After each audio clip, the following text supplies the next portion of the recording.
அனைவருக்கும் வணக்கம். இந்த நம்ம என்ன பார்க்க போகிறோம்னா டிஎன்பிஎஸ்சிலேருந்து இன்று 21/5/2025 கம்பைன் டெக்னிக்கல் சர்வீஸ் எக்ஸாமினேஷன் நான் என்ட்ரி போஸ்ட்டுக்கான நோட்டிஃபிகேஷன் வெளியிட்டிருக்காங்க. ஸோ கொஞ்ச நாளைக்கு முன்னாடி பார்த்துருப்பீங்க, நமக்கு இன்டர்வியூ போஸ்ட் இதே கம்பைன் டெக்னிக்கல் சர்வீஸ்க்கு வந்து பார்த்தீங்கன்னா இன்டர்வியூ போஸ்ட்டுக்கான நோட்டிஃபிகேஷன் கொடுத்துருந்தாங்க. அதில் வேகன்சி பார்த்தீங்கன்னா ஒரு 330 வேகன்சி கொடுத்துருந்தாங்க. ஸோ இப்போ வந்து பார்த்தீங்கன்னா நான் என்ட்ரி போஸ்ட்டுக்கான நோட்டிஃபிகேஷன் கொடுத்துருக்காங்க. ஸோ இதில் எவ்வளோ வேகன்சி கொடுத்துருக்காங்க, இதுக்கான ஏஜ் லிமிட் என்ன படிச்சிருக்கணும், அப்ளை பண்ணுறது என்னைக்கு கிடச்சிது, இது போன்ற முழுமையான விவரங்கள் வந்து இந்த வீடியோவில் நம்ம பார்க்கலாம். ஸோ அதை பார்க்கறதுக்கு முன்னாடி நம்ம சேனல் நீங்கள் ஃபஸ்ட் டைம் பார்த்துட்டு இது வரைக்கும் சப்ஸ்கிரைப் பண்ணாமல் சேனலை பார்க்குறீங்கன்னா மறக்காம சேனலை வந்து சப்ஸ்கிரைப் பண்ணி கூட அந்த பெல் பட்டனில் ஆல் அப்படின்னு செட் பண்ணிச்சுங்க. அப்போ தான் நான் வீடியோ போட்டேன்னா உங்களுக்கு நோட்டிஃபிகேஷன் வரும். சரி, ஓகே, என்ன சொல்லியிருக்காங்க ஃபஸ்ட்டு இம்பார்ட்டன்ட் டேட்லாம் பார்த்துக்கலாம். ஸோ இம்பார்ட்டன்ட் டேட்டை பொறுத்த வரைக்கும் பார்த்தீங்கன்னா 21/5/2025 நோட்டிஃபிகேஷன் வந்துருக்கு. பட் ஆன்லைன் அப்ளிகேஷன் வந்து இன்னும் ஸ்டார்ட் ஆகலை. எப்போவுமே பார்த்தீங்கன்னா டிஎன்பிஎஸ்சி பொறுத்த வரைக்கும் நோட்டிஃபிகேஷன் எப்போ கொடுக்குறாலும் அப்பயே வந்து ஆன்லைன் அப்ளிகேஷன் ஸ்டார்ட் பண்ணிடுவாங்க. பட் இந்த நோட்டிஃபிகேஷனை பொறுத்த வரைக்கும் பார்த்தீங்கன்னா ஆன்லைன் அப்ளிகேஷன் என்பது 27/5/2025 தான் ஸ்டார்ட் பண்ண போகிறாங்க. ரைட்டாக ஒரு வாரம் கழிச்சு நோட்டிஃபிகேஷன் மட்டும் தான் கொடுத்துருக்காங்க. 1 வீக் கழிச்சு தான் ஆன்லைன் அப்ளிகேஷன் ஸ்டார்ட் பண்ண போகிறாங்க. ஸோ அதுலேருந்து நீங்கள் அப்ளை பண்ண ஆரம்பிச்சிக்கலாம். கடைசி தேதி 25/6/2025 அப்படின்றத வந்து மென்ஷன் பண்ணியிருக்காங்க. அப்ளிகேஷன் ஏதாவது கரெக்ஷன் பண்ணுறது எடிட் பண்ணுறதா இருந்தால் 29/6/2025 முதல் 1/7/2025 வரைக்கும் நம்ம பண்ணிக்கலாம் அப்படின்றாங்க. டேட் ஆஃப் எக்ஸாமினேஷனை பொறுத்த வரைக்கும் பார்த்தீங்கன்னா பேப்பர் 1 சப்ஜெக்ட் பேப்பர் சப்ஜெக்ட்னு போட்டு நம்ம தமிழ் தகுதி தேர்வும் ஜென்ரல் சயின்சஸ் ஆப்டிடியூட் வந்து பார்த்தீங்கன்னா உங்களுக்கு வந்து இருக்குது அப்படின்றது சொல்லியிருக்காங்க. பேப்பர் 2 வந்து சப்ஜெக்ட் பேப்பர், இதான் வந்து மெயின் பேப்பர் நம்ம சொல்லுவோம். ஸோ மெயின் பேப்பரை பொறுத்த வரைக்கும் 4/8/2025 10/8/2025 வரைக்கும் நடக்கின்றாங்க. ஏன்னா நிறைய மேஜர் இருக்கும் இதில். ரைட்டாக டிகிரி முடிச்சவங்க நிறைய விதமான போஸ்ட் இருக்குது, நிறைய விதமான மேஜர் இருக்குது. ஸோ அதனால் வந்து 4/8/2025 10/8/2025 வரைக்கும் எக்ஸாம் வந்து நடக்கும் அப்படின்றத வந்து குறிப்பிட்டிருக்காங்க. ஓகேங்களா, நிறைய விதமான போஸ்ட் வந்திருக்கப்பா, இது எப்படி அப்ளை பண்ணுறது என்னென்ன விவரங்கள் எல்லாமே கொடுத்துருக்காங்க. போஸ்ட் அண்ட் வேகன்சி, ஸோ எவ்வளோ வேகன்சி வந்திருக்கு, ஒவ்வொரு போஸ்ட்டுக்கும் எவ்வளோ வேகன்சி இருக்குது, என்ன டிபார்ட்மெண்ட்டில் வந்திருக்கு அப்படின்றத சொல்லியிருக்காங்க. ஸோ நீங்கள் வந்து நோட்டிஃபிகேஷன் டவுன்லோட் பண்ணி முழுமையாக படித்து பாருங்கள். அதில் நீங்கள் இப்போ ஏதாவது டிகிரி முடிச்சிருக்கீங்கன்னா என்ன டிகிரி முடிச்சிருக்கீங்க, அதுக்கேற்ற மாதிரி ஏதாவது போஸ்ட் வந்திருக்கான்னு செக் பண்ணிட்டு அப்ளை பண்ணுங்கள். ஓகேங்களா, நிறைய அசிஸ்டன்ட் இன்ஜினியரிங் ஆகட்டும், பொதுவாக அப்போ இன்ஜினியரிங் முடிச்சு தான் அப்ளை பண்ணுமா சார்னு கேட்காதீங்க. இது வந்து நார்மல் டிகிரிக்கும் வந்திருக்கு, MCA MSc UG degree maths statistics. So டிகிரியில் நிறைய டிகிரி முடிச்சவங்களுக்கான எலிஜிபிலிட்டி இருக்குது. ஓகேங்களா, ஸோ நீங்கள் ஒரு டிகிரி ஹோல்டராக இருந்தீங்கன்னா செக் பண்ணி பாருங்கள் என்ன போஸ்ட் அப்படின்னு சொல்லி. இங்கே பார்த்தீங்கன்னா நம்பர் ஆஃப் வேகன்சி கொடுத்துருக்காங்க 30, 3, 8ன்னு ஒவ்வொரு போஸ்ட்டுக்கும் எவ்வளோ வேகன்சின்றதை மென்ஷன் பண்ணியிருப்பாங்க. செக் பண்ணி பாருங்கள். ஒட்டுமொத்த வேகன்சி மட்டும் கீழே வந்து கொடுத்துருக்காங்க. என்னென்னா 615 வேகன்சி வந்து கொடுத்துருக்காங்க. 615 வேகன்சி வந்து இந்த நோட்டிஃபிகேஷன் கொடுத்துருக்காங்க. இன்டர்வியூ போஸ்ட்டுக்கு 330 கொடுத்துருந்தாங்க இல்லையா. ஸோ இந்த நான் இன்டர்வியூ போஸ்ட்டுக்கு 615 வேகன்சி வந்து கொடுத்துருக்காங்க. எலிஜிபிலிட்டி கண்டிஷனை பொறுத்த வரைக்கும் 1/7/2025 ஏஜ் லிமிட் இதான் வந்து கட் ஆஃப் டேட்டு. குறைந்தபட்சம் நீங்கள் வந்து 21 வயசு கம்ப்ளீட் பண்ணியிருக்கணும். அதிகபட்சமாக எவ்வளோ இருக்கும் அப்படின்னா ஓசி, அதாவது ஜென்ரல் கேட்டகரின்னு சொல்லுவோம். ஓசி அதாவது பிசி எம்பிசி எஸ்சி எஸ்டி இல்லாத இருப்பீங்க இல்லையா. ஸோ அவங்க ஓசி. உங்களுக்கு மேக்ஸிமம் ஏஜ் லிமிட் வந்து 32 போட்டிருக்காங்க. மாற்றுத்திறனாளிகளுக்கு 10 வருஷம் வந்து ரிலாக்ஸேஷன் கொடுப்பாங்க இல்லையா. ஸோ அதை வந்து மென்ஷன் பண்ணியிருக்காங்க. எல்லா போஸ்ட்டுக்கும் 32 சொல்ல முடியாது. ஒரு சில போஸ்ட்டுக்கு மட்டும் பார்த்தீங்கன்னா 35, 37 வரைக்கும் கொடுத்துருக்காங்க. சிஸ்டம் மேனேஜருக்கு 35 போட்டிருக்காங்க. எக்ஸிக்யூட்டிவ் ஆஃபீஸர் கிரேட் 1க்கு 37 போட்டிருக்காங்க. மற்றதெல்லாம் 32 அந்த மாதிரி வந்து கொடுத்துருக்காங்க. இது வந்து மேக்ஸிமம் ஏஜ் லிமிட் அப்படின்றத கொடுத்துருக்காங்க.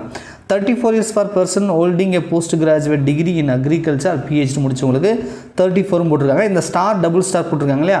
ஸோ அதை வந்து பார்த்தீங்கன்னா இதிலே மென்ஷன் பண்ணியிருப்பாங்க. ஸ்டார் பாருங்கள் 32 ஸ்டார் போட்டிருக்கு, 42 டபுள் ஸ்டார் போட்டிருக்கு. ஸோ இது மாதிரிலாம் இருக்கும் இல்லையா. அந்த ஸ்டார் இருக்கிறத மட்டும் வந்து நீங்கள் செக் பண்ணிக்குவாங்க. ஓகேங்களா, ஜென்ரலாக சொல்லணும்னா 32 தான் மேக்ஸிமம் ஏஜ் லிமிட் ஓசி கேட்டகிரிக்கு. ரைட்டா, இப்போ வந்து ஓசி அல்லாமல் பிசி, பிசி முஸ்லீம், எம்பிசி, டிஎன்சி, எஸ்சி, எஸ்சிஏ, எஸ்டியில் இருப்பீங்களா.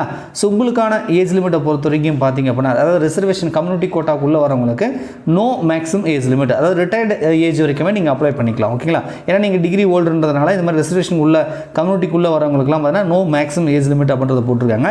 இருந்தாலும் கூட ஒரு 3 போஸ்ட்டுக்கு அசிஸ்டன்ட் இன்ஜினியர், அது போஸ்ட் கோட் வந்து 3269, என்விரான்மெண்டல் சயின்டிஸ்ட் 3606, அப்புறம் லைப்ரரியன் கிரேட் 2க்கு வந்து 3607. ஸோ இது வந்து பார்த்தீங்கன்னா 37ன்னு போட்டிருக்காங்க. இந்த 3 போஸ்ட்டுக்கு மட்டும் பார்த்தீங்கன்னா மேக்ஸிமம் ஏஜ் லிமிட் ஃபிக்ஸ் பண்ணியிருக்காங்க. அது மட்டும் இல்லாமல் பார்த்தீங்கன்னா அசிஸ்டன்ட் இன்ஜினியர் எலக்ட்ரிக்கலுக்குமே போட்டிருக்காங்க பாருங்கள். அது போஸ்ட் கோட் பார்த்துக்கணும். அதாவது ஒரு சில போஸ்ட் கோடுக்கு மட்டும்தான் மேக்ஸிமம் ஏஜ் லிமிட் இருக்குது. மற்றதுக்கெல்லாம் பார்த்தீங்கன்னா நோ மேக்ஸிமம் ஏஜ் லிமிட் போட்டிருக்காங்க.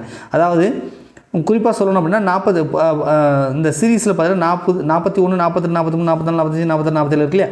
ஒரு 7 விதமான போஸ்ட்டுக்கு மட்டும் மேக்ஸிமம் லிமிட் வந்து இருக்குது.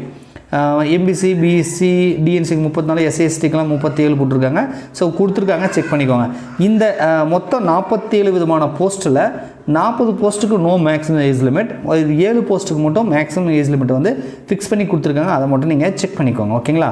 ஸோ இது ஏஜ் லிமிட். என்ன சார் படிச்சிருக்கணும் அப்படின்னா, ஸோ நீங்கள் இன்ஜினியரிங் முடிச்சிருக்கலாம், அல்லது டிகிரி ஜென்ரலாக சயின்ஸ் முடிச்சிருக்கலாம், அல்லது லைப்ரரி முடிச்சிருக்கலாம். ஸோ ஒவ்வொரு விதமான போஸ்ட்டுக்கும் ஒவ்வொரு விதமான வந்து எஜுகேஷன் குவாலிஃபிகேஷன் வந்து ஃபிக்ஸ் பண்ணியிருக்காங்க. நீங்கள் எஜுகேஷன் குவாலிஃபிகேஷன் வந்து செக் பண்ணி பாருங்கள். நீங்கள் டிகிரி முடிச்சிருக்கீங்கன்னா உங்களுக்கு ஏற்ற மாதிரி போஸ்ட் என்ன இருக்கோ, அதை எவ்வளோ வேகன்சி இருக்கோ அதை பார்த்துட்டு வந்து நீங்கள் அப்ளை பண்ணிக்கோங்க. ரைட்டுங்களா? இப்போ ஜென்ரலாக சொல்ல பாருங்கள், டிகிரி வந்து இன்ஜினியரிங் பிஇ முடிச்சு சிவில் முடிச்சவங்களுக்கு, எலக்ட்ரிக்கல் முடிச்சவங்களுக்கு, எம்சிஏ, எம்எஸ்சி கம்ப்யூட்டர் சயின்ஸ், இது மாதிரி நிறைய விதமான டிகிரி முடிச்சவங்களுக்குலாம் வந்து கொடுத்துருக்காங்க. ஜென்ரல் டிகிரிக்குமே ஒரு சில வந்திருக்கு. ஓகேங்களா? இங்கே பாருங்க, must pass bachelor degree in electrical, mechanical இன்ஜினியருக்கும் இருக்குது, சிவில் மெக்கானிக்கல் கொஞ்சம் அதிகமாக வந்திருக்கு.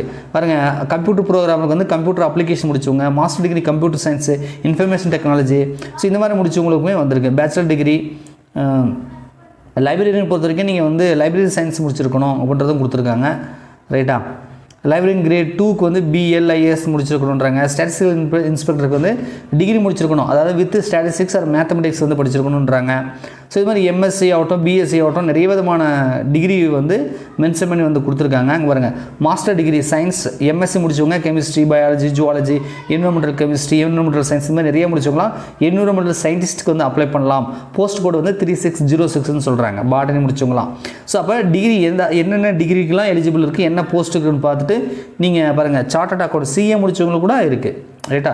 எல்லா விதமான டிகிரிக்குமே இருக்கும். அது என்ன, நீங்கள் என்ன டிகிரி முடிச்சிருக்கீங்களோ அதுக்கு ஏதாவது வேக்கண்ட் வந்திருக்கான்னு பார்த்துட்டு நீங்கள் அப்ளை பண்ணிக்கோங்க. ஓகேங்களா? சரி, மொத்தம் வந்து 47 விதமான போஸ்ட் வந்து வந்திருக்கு. 600+ வந்து வேக்கன்சி வந்து கொடுத்துருக்காங்க. So age limit, education qualification வந்து பார்த்தாச்சு. ஸோ அடுத்தது வந்து பார்த்தீங்க அப்படின்னா நேம் ஆஃப் த போஸ்ட். மாற்றுத்திறனாளிகள் வந்து எந்தெந்த போஸ்ட்டுக்கு சூட்டபிள், என்னென்ன கேட்டகரி எல்லாம் கொடுத்துருக்காங்க. ஸோ நீங்கள் ஒரு மாற்றுத்திறனாளிகள் இருந்தீங்கன்னா இதை வந்து செக் பண்ணிக்கோங்க. ஓகேங்களா?